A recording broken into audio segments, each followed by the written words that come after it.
You realize at a certain point that you're the only one that can get yourself out of situations like that. You feel like you're just trying to keep going in life and like emotionally you're not there, because those are gonna help you get out of it faster. It makes me feel so much better, and it makes me feel like I have my like life together. One non-negotiable now, my number one is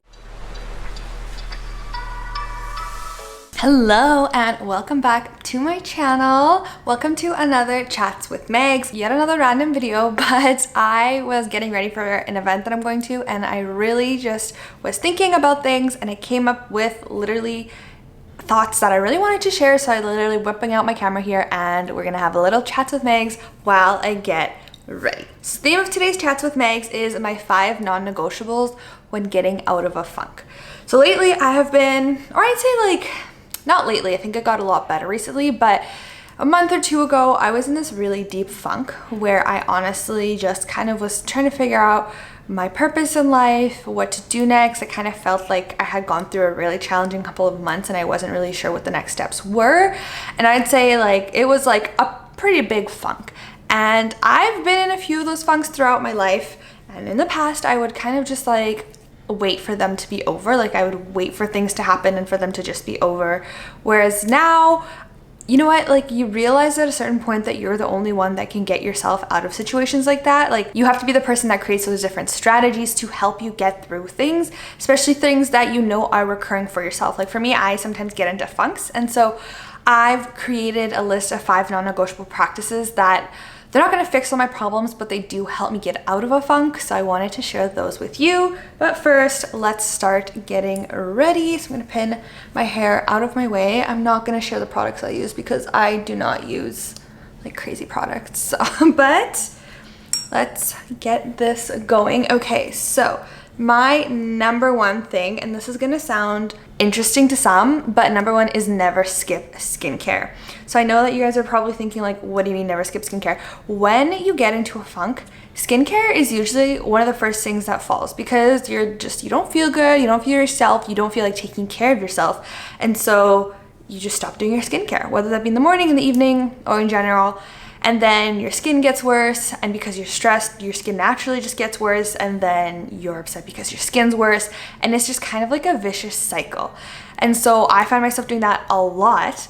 And my one and non-negotiable now, my number one, is not to stop doing my skincare, because it keeps you taking care of yourself, and it keeps you going in your normal routine, and it keeps you, like I said, taking care of yourself and taking care of your body, which is extremely important, especially when you are going through a tough time emotionally and you really just feel like nothing's working out for you.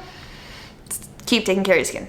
I'm just gonna go in with some primer quick fast. I just have my mirror over here, so if I'm looking over here, that's because I'm looking in my mirror. Let me just say, funks are no joke. Like I have been through my fair share, and I know that like it just sucks when you feel like you're just trying to keep going in life and like emotionally you're not there, and you just feel super down, and like you notice that a lot of things in a row are not working out for you.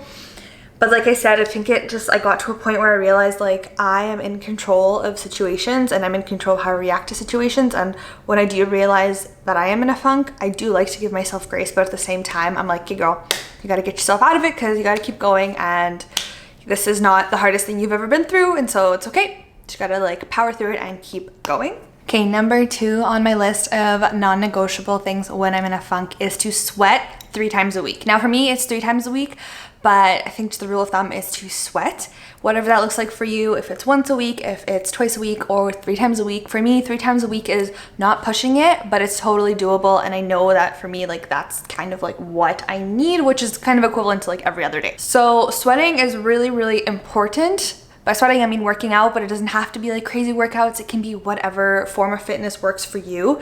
But I think it's just the people that work out often, a lot of the times it's not purely physical, it's more so an emotional thing. It's really like, for me personally, like I see how much I need it emotionally, and right now I'm doing it for my mental health more than I am doing it for my physical health, because I just know it helps me calm down, it helps me release any frustrations, any anger that I have, and it just puts me more on like an equal level. I'm more level-headed, I feel better, I also feel more energized, and I feel healthier, which helps out definitely, because it's like I'm not letting myself, I don't want to say letting myself go, but I'm not letting myself kind of put myself in a more unhealthy space when I'm in a funk, but I definitely know that when I am feeling at my worst, that's when I need my workouts the most. And for me, yeah, like I said, the rule of thumb is 3 times a week. But if you're somebody who works out often, I think you can agree with me that a lot of it is your emotional well-being. And then when you don't work out for a period of time, you kind of notice the impact that that has for you. But if you are not somebody who works out regularly, I definitely want to encourage you to give it a try and to see that it maybe will help you in that aspect as well, because you never know until you try. Number 3 on my list of non-negotiable things when I'm in a funk is to journal whenever I get triggered. So I did a video about journaling. It would be my last video that you saw. If you haven't watched it, definitely go give it a watch. Basically explaining about how I got into journaling. Okay, so I literally thought that journaling was BS. I thought that it was a waste of time. I was like, why would I journal? And then when I was kind of in my deep funk a few months ago, I was like, I'm just so desperate that I'm going to give it a try. And I got into it and it helped me out in so many ways. And I made a video kind of explaining like how I got there, what I did, how I got into journaling. So give it a watch. But essentially whenever I feel triggered, rather than holding it in, because holding stuff in is like literally the worst thing you could do, or having an outburst of some sort that's not healthy, especially if it's around other people, I just go and journal, and I try to just work through that just in the form of writing. Has been extremely helpful for me. And again, I think it's one of those things that don't rule it out. Like until you give it a try, don't rule it out. And I know like there are definitely some people watching this that are like, yeah, journaling's not for me. Like I'm not gonna bother. But I just say like either don't talk poorly about it or don't rule it out until you give it a try yourself. And if you do and it's not for you, that's okay. But if you give it a fair chance, I think that's quite important. And I think that that's definitely something you should try, and something that I do recommend to people when they ask me kind of like how to get through a hard time. I say journal, and I say this in my video, but at first it was just ranting. It was just ranting about what was hard for me, what was challenging for me, and then kind of just getting it all off my chest.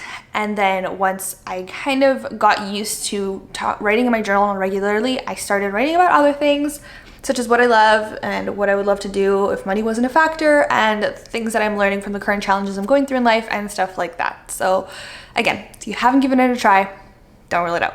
I did not do a great job with these clips. They're not doing a great job.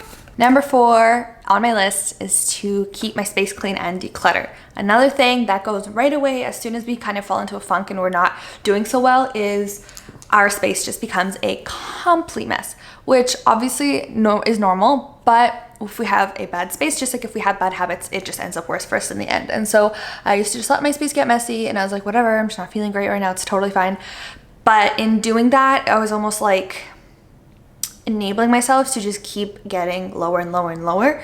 And so I always try to keep my space clean. I declutter. I try to just keep it fresh and clean and just get anything I don't need out. It makes me feel so much better, and it makes me feel like I have my life together essentially, and like I'm working towards something better. So another rule is just don't let your space get into a mess. It's hard, it's challenging, especially when you really don't want to clean up, when you really don't want to take care of yourself. That's when you need to do it the most. So never let your space get dirty. I'm gonna do my eyebrows because if I do that on camera, they're gonna look absolutely terrible, and my concentration face when I do my eyebrows is not cute. I honestly don't know how beauty YouTubers do this. This is so hard. Like they just fully do their makeup while they're talking, and it's totally fine, and they can totally multitask like that. But me, not so much. Although my eyebrows are turning out pretty nice, I'm quite surprised.